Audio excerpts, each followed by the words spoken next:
Good morning and welcome to the TMS Book Club. I'm your host, Sewela Langeni from Book Circle Capital. We're an independent bookshop that focuses on African literature. And today is my honor and privilege to have Moshitadi Lehlomela, author of The Girl Who Survived Her Mother. Welcome and thank you for being here. Oh, thank you. Thank you for having me. Fatherlessness is something common in South Africa, but it's very rare where we ever hear where children are surviving mother wounds. Yeah. How important was it for you to tell the story?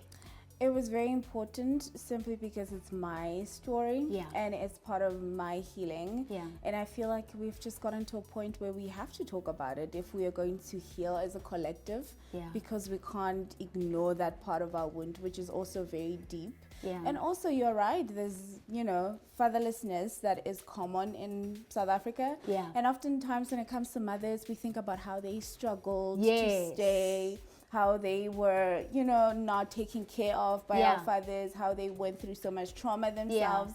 And we feel sorry for them. So whatever happens in that relationship that is harmful, they're almost untouchable. We tend to, perhaps I should keep quiet about that and consider all these other things that she went through. Yeah. Also because we want to believe that our mothers love us. Yeah. So we have to come up with, explanations on why they do what they do, and perhaps even justify to stay in those relationships. First when I saw this, I was touched. I was like, the girl who survived her mother.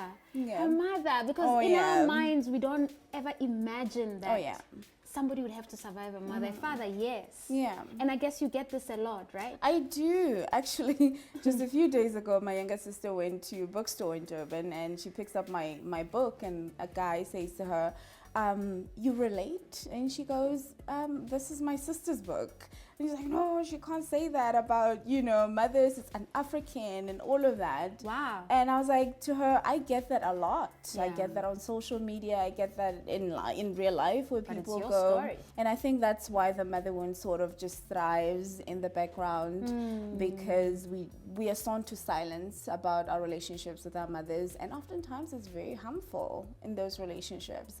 And a lot of people, I'm realizing now as I do the work, is that people want to talk. In the book, you talk about this intergenerational trauma. What do you mean by that? If trauma happens in the family, for instance, I am abused now, perhaps by a partner or whatever, that trauma needs to be processed somehow. That grief needs to be let out. And if I do not allow myself and I suppress that, then I'm going to project it onto my children. And children are, very easy victims. And if those children also do not process that trauma of having had a mother who had trauma, then it just continues and continues. And you can see it in the patterns in those families around how they cope with certain things, how they communicate, even through their health. And you're encouraging us to break that. Oh, yeah. To question that and say no. One of the copings you talk about is dissociation. Oh, yeah. Something that you saw with your mother, you saw with your maholo, your grandmother in Sipiti. Yeah.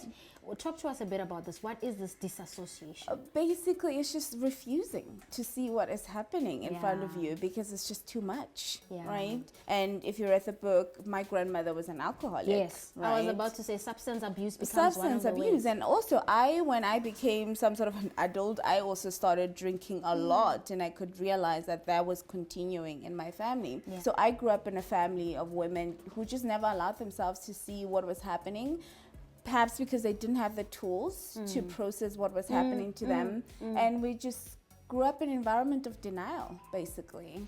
We sweep things under the rug, pretend they do not happen or they did not happen to us, and try to continue with life. But it just builds up and builds up until one day you explode at someone. How has it been received? I mean, it's a deeply personal story. How has the family received it? I have not had any feedback from my family except my two younger sisters. We're like, oh my God, we're so glad you, because they have gone through pretty much. I got the worst hit of it because of firstborn daughter, but there's things that happen to them as well, because when a mother is not doing her own work, she will just continue the patterns with the next child and the next child, and it just continues. And those of my friends who've read it just are supportive and say, well, we understand you a bit more now. Yeah, right? stuff that they never maybe got with you. Right. Now they understand. Now we get it. We get you, and we are hoping that we are a safe space for you. But with strangers, I'm like, when they're like, "Oh, I read your book," I'm like, "Oh, don't ask me questions. Do not ask me questions."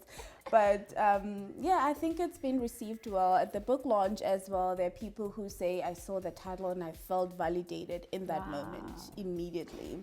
Who came to say, well, just thank you for being so vulnerable and bringing the subject out into the open. So you're a mother wounds coach. Yes. What does that entail? How do you help people? My main thing is just teaching people how to reparent themselves, how to offer themselves what they could not get from their mothers. Yeah. Because what I understand about the mother wound is that there's sort of an underdevelopment that happened. Yeah, something gets... You stop. You get stunted. You get exactly. Yeah. And you have to bring yourself, help yourself grow, basically. And that's what we do with the self-mothering care practice, which is my main course. And even in coaching, that's basically what I teach. And also your environment, how to make it so conducive to a point where it also sort of nurtures you and helps you develop. So if we've got someone watching and they definitely can relate, how do they get help? the first thing you want to do is talk to someone that will mirror your worth, that would validate you and say, well, I get it. You did not have to go through all of that. And that's where most people just need to start, because that's also part of that self-mothering, that you're getting someone that is offering you the I see you that you couldn't get from your mother.